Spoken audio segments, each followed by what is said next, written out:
Ma'am, আপনার নামটা? অহনা। সৌম্য অবাক হয়ে তাকিয়ে থাকে অহনার দিকে। আপনি অহনাকে খুঁজতেই এসেছেন না?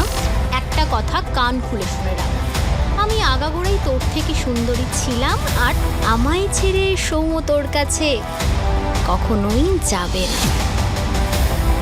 তোর কনফিডেন্স একটুও ভাঙতে চাই না, চল একটা বাজি ধরি। বাগডোগরা এয়ারপোর্ট থেকে বেরিয়ে গাড়িতে ওঠে অহনা আর ওর মেয়ে তৃষা। তখনই সামনে এগিয়ে যায় সৌম্য। ম্যাম, আপনার নামটা? অহনা খুব শান্ত গলায় বলে। অহনা। সৌম্য অবাক হয়ে তাকিয়ে থাকে অহনার দিকে। আপনি অহনাকে খুঁজতেই এসেছেন না?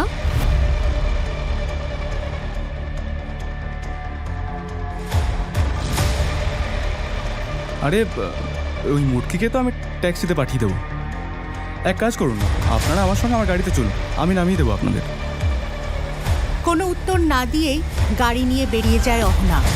এদিকে সৌম্য ওর ড্রাইভারকে বলে, তাড়াতাড়ি গিয়ে এই ট্যাক্সিটাকে ফলো কর, গিয়ে দেখ ম্যাডাম কোন হোটেলে থাকছে। দেখবি কেউ যেন সন্দেহ না করে। তাড়াতাড়ি যা।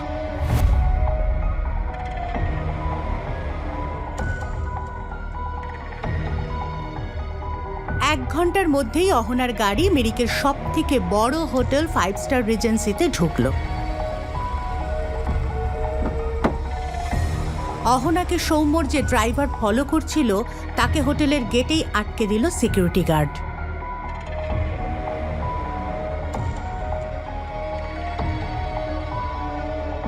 হোটেলের ভিতরে আড়ম্বর ছিল চোখ ধাঁধানো। বাইরের বড় বড় ব্যবসাদারেরা এই হোটেলে থাকতেই পছন্দ করতেন। লিফটে করে নিজের ফ্লোরে পৌঁছে একটু অবাক হলো অহনা।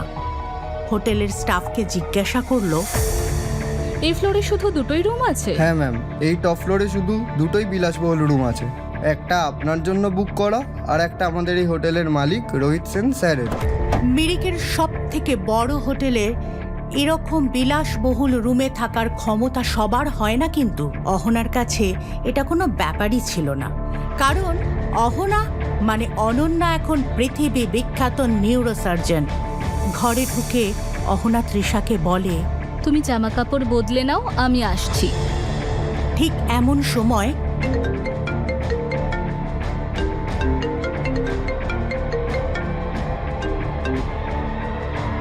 হ্যালো। এটা কিরকম অসভ্যতা হও না? সৌম্য 2 ঘন্টা তোমার জন্য অপেক্ষা করেছে, তুমি আসোনি কেন? কোথায় আছো তুমি? আসছি। ইনি হলেন রমেশবাবু, অহনার বাবা। 6 বছর আগে রমেশবাবু অহনার সঙ্গে সব সম্পর্ক শেষ করে দেয়। এমনকি অহনার মেয়ে তৃষাকেও মেনে নেননি রমেশবাবু। এই 6 বছরে অহনার সঙ্গে কোনো রকম যোগাযোগও করার চেষ্টা করেননি উনি। কিন্তু আজ অহনাকে দিয়ে ডিভোর্স পেপারে সই করাবে বলে বারবার ফোন করছে ওকে। না, শুধু ডিভোর্স পেপারে সই না, আরও কিছু চাইছিল রমেশবাবু। কি সেটা? আবার কি কোনো নতুন চালে ফাঁসতে চলেছে অহনা? রুম থেকে বেরিয়ে যায় অহনা। এমন সময় আবার একটা ফোন আসে। এবার অহনার অ্যাসিস্ট্যান্ট শ্রেয়া। আশা করি আপনি ফ্লাইটে সাবধানে এসেছেন আর ঠিকঠাক ঘুমিয়েছেন। আচ্ছা, অনেক হয়েছে, এবার বলো, এমনি এমনি ফোন করেছো নাকি অন্য কিছু বলার আছে? আরে ওই যে বিজনেস টাইকুন সেন গ্রুপের মালিক রোহিত সেন, ওনার ফোন এসেছিল। উনি ওনার দিদার চিকিৎসা দেশের সবচেয়ে বড় নিউরোসার্জন অনন্যাকে দিয়ে করাতে চায়।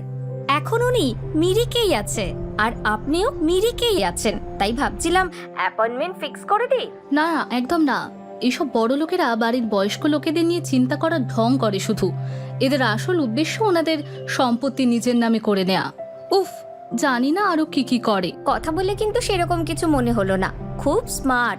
প্লাস রোহিত সেনের একটা ব্যাপার আছে ম্যাম, ভালো দেখতে, লম্বা, হ্যান্ডসাম, আর এত কম বয়সে এত সফল একজন ব্যবসাদার। আর যদি জীবনে একটু রোমাঞ্চ চলেই আসে, ক্ষতি কি? এই রোহিতের ছবি পাঠাই। এক কাজ করো, তুমি ওর সঙ্গে ডক্টর অনন্যা হয়ে দেখা করে নাও। ডক্টর অনন্যার মুখ এখানে কেউ চেনে না। কথা শেষ করে অহনা লিফটের সামনে গিয়ে দাঁড়ায়। ওর মনে হয় কেউ ওর পেছনে দাঁড়িয়ে আছে। জানতে হলে আজই ডাউনলোড করুন পকেট FM এর অ্যাপটি আর শুনতে থাকুন এক যে ছিল কন্যা। লিঙ্কটি রয়েছে ডেসক্রিপশনে।